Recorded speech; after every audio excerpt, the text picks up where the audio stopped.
Ulama Changhua dan PCINO se-Taiwan yang saya muliakan, para pejabat yang hadir di siang hari ini, perwakilan dari KDI dan unsur terkait yang saya hormati, segenap panitia pengajian hari ini yang saya cintai, sahabat-sahabat saya BMI rahimakumullah.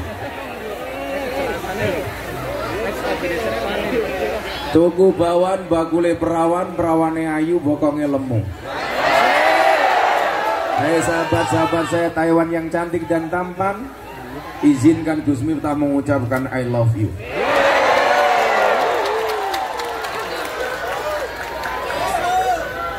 Saya ingat betul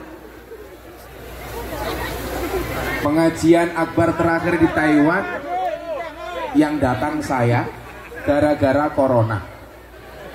Sekarang setelah corona tutup, karena corona sudah kehilangan wibawanya, karena corona sudah tidak mematikan. Dan untuk memulai pengajian di Taiwan, alhamdulillah kembali saya hadir. Jadi kau yang mengakhiri, kau yang mengawali.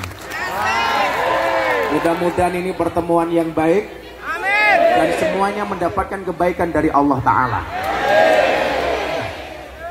Belajar dari kasus COVID,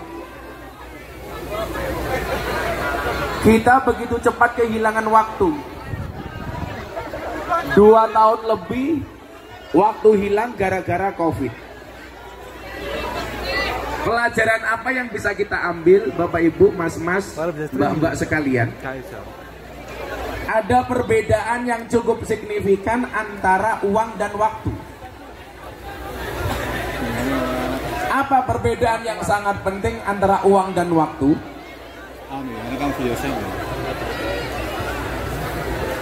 Silakan untuk mengkondisikan yang di depan duduk, karena yakinlah mereka datang ingin melihat wajahku, tidak ingin melihat bokongmu.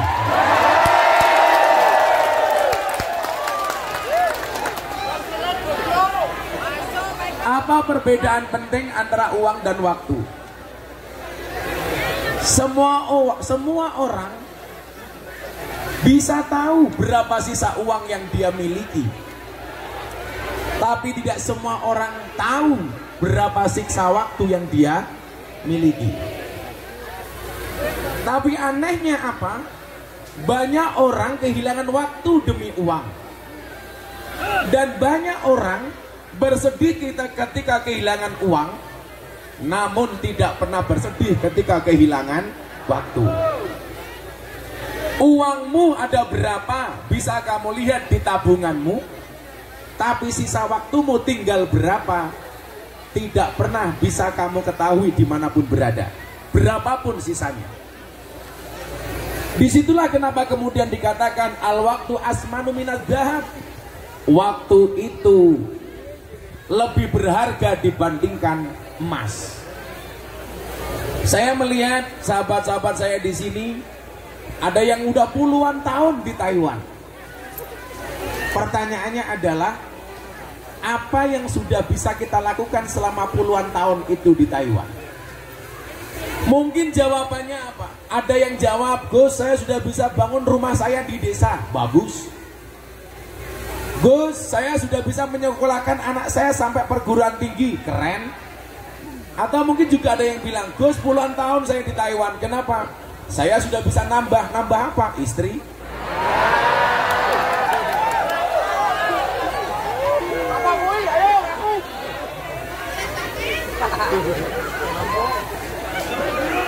Yang jawab yes itu pasti janda.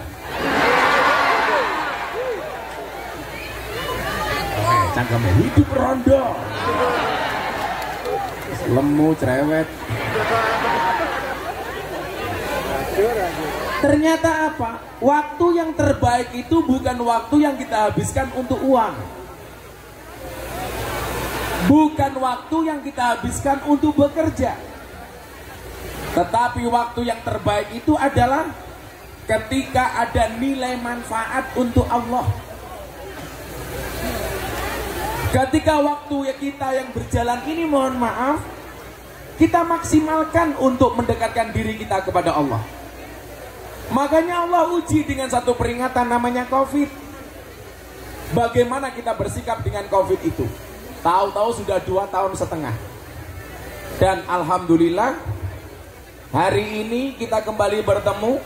Kalau dikatakan waktu itu lebih berharga daripada emas, mudah-mudahan kesempatan emas ini tidak kita sia-siakan. Amin. Makanya waktu adalah emas. Makanya kalau istrinya minta emas dikasih.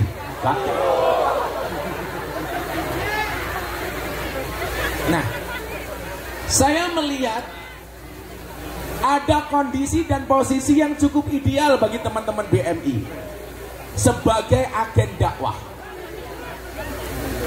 Kalau Nabi Muhammad mengatakan balighu anni walau ayat, sampaikanlah dariku walaupun cuma 1 ayat.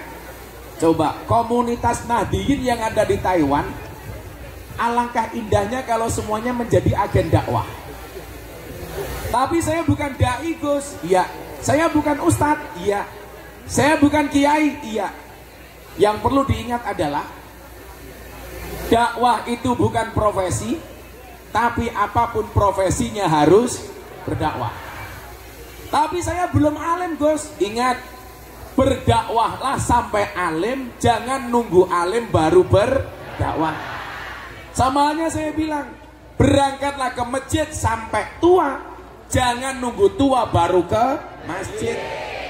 Bersedekahlah sampai kaya, jangan nunggu kaya baru sedekah. Kalau nunggu kaya baru sedekah, pertanyaannya, yo lak kowe sugih. Lah ora merongos.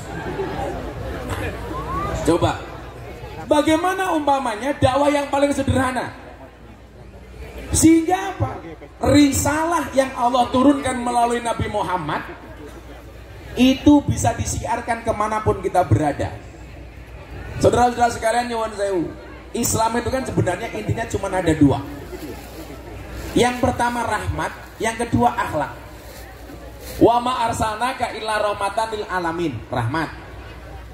Yang kedua akhlak, innama bu'istu liutammima makarimal akhlak. Kalau Anda lihat postingan saya di media sosial, akhir Desember saya ke Eropa. 5 hari saya di Tanah Suci, 5 hari saya di Belanda, sehari saya di Belgia, 5 hari di Prancis, kemudian 5 hari di Doha, Qatar, melihat final Piala Dunia. Alhamdulillah jagoan saya kalah, Indonesia. Tapi saya mencatat, walaupun Prancis kalah dari Argentina, Argentina bisa mengalahkan Prancis. Alhamdulillah, Indonesia tidak pernah kalah dari Argentina. Kenapa? Nggak pernah bertanding.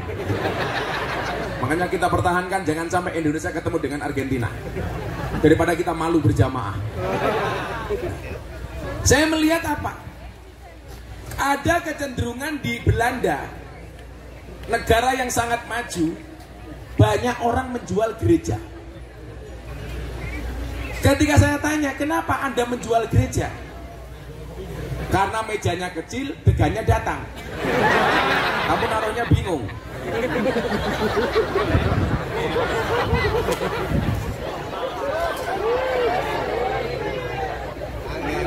Lah wedange oke, mejane ciut kowe goblok kok.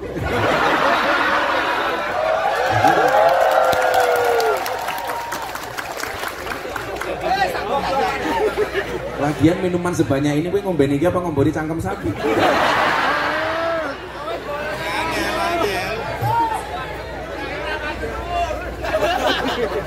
Ini apa, Mas? Ini nggak usah dibuang saja. Atau dibalik, saya nyuguh kamu ngaji di sini. Si ngomong iki kopi sapa goblok banyu putih ya, Cok. Iki